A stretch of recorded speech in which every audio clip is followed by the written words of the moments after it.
What are you buying? Right now, actually, we think equities are approaching, maybe not quite there yet, a good level. I would still stay, Alex, with cyclicals. So places where you can drive top-line revenue growth. So places like financials, consumer discretionary, which actually has weathered this correction very well.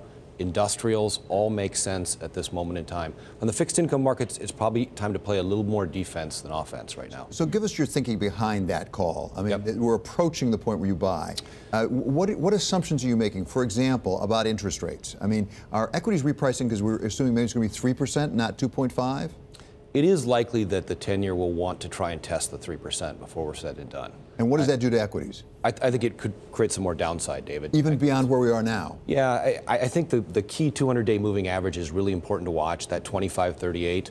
If we would breach that, you probably do extend lower for some period of time. So today will be a key point. You know, we started the futures up early this morning nicely.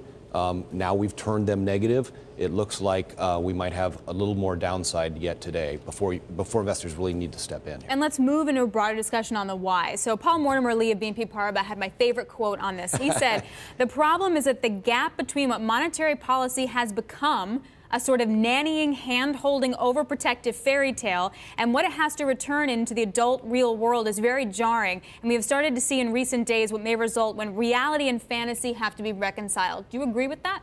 Yeah, I do agree with that. I mean, we have unprecedented, extraordinary, put whatever adjective you want on it, you know, monetary stimulus.